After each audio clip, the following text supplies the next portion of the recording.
Lisa used to start narrating her mysterious and frightening tales. But tonight, she seemed different. Her eyes gleamed with caution, as if she was hiding something beyond just a story. The place was as quiet as usual, except for the sound of the wind howling through the trees outside her old house, the house she had inherited from her grandmother after her passing years ago. Despite everything, Lisa loved this house and enjoyed its tranquility, but something strange had started happening recently, something that made sleep flee from her eyes.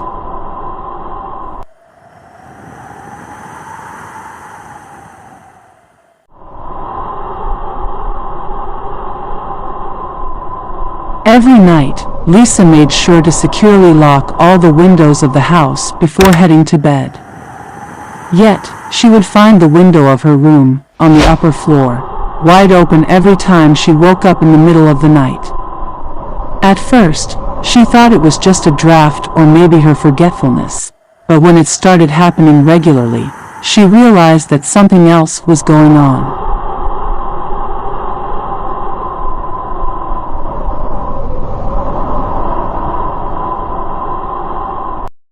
On the third night, as she was closing the window for the second time after midnight, she noticed something stranger. A cold wind, unnaturally cold, began seeping through the window despite it being tightly shut. The wind carried with it faint whispers, barely audible, but clear enough to instill fear in her heart. She tried convincing herself that it was just her imagination, but the occurrences kept escalating.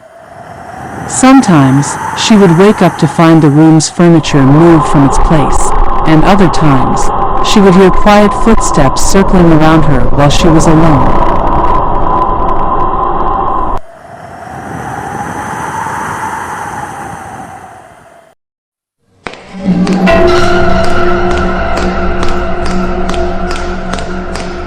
After a week of these events, Lisa decided to confront her fear. She sat on a chair near the window, watching it closely. The clock had passed midnight, the moment when the whispers would begin.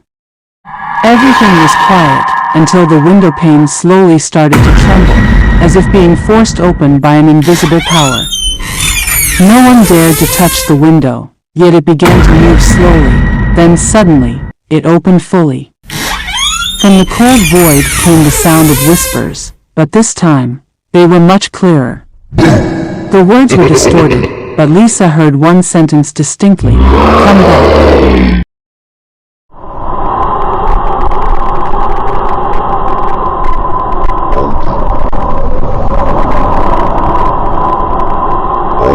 Lisa felt terrified, but she didn't run. Instead, she looked carefully out of the window. Behind the dense darkness, she saw something approaching, a massive figure floating in the air. She tried to move, but felt something restraining her body, as if an invisible force was holding her in place. She watched as the figure came closer until it was directly in front of her.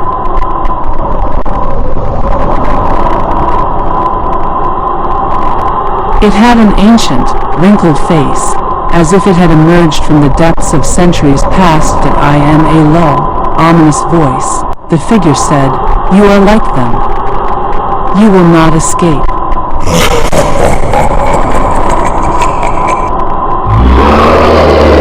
Lisa began to connect the events. This entity was tied to her family. Through old letters she had found in the house, she discovered that her grandmother had known about this malevolent spirit. The window was a gateway, an entrance to another world where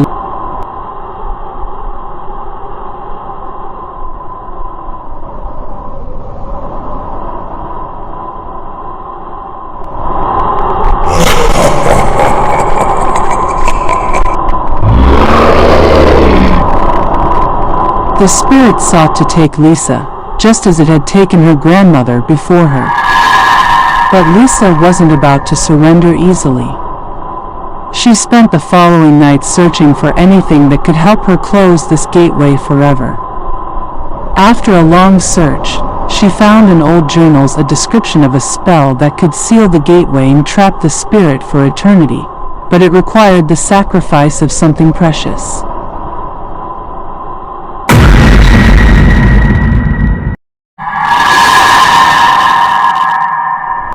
On the final night, as the figure once again approached through the window, Lisa was ready.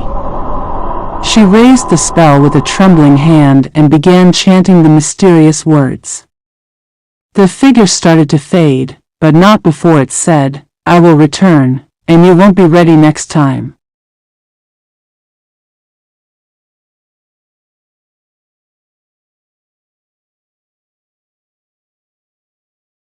Lisa slammed the window shut after the figure disappeared, and this time, it was sealed forever, or so she hoped.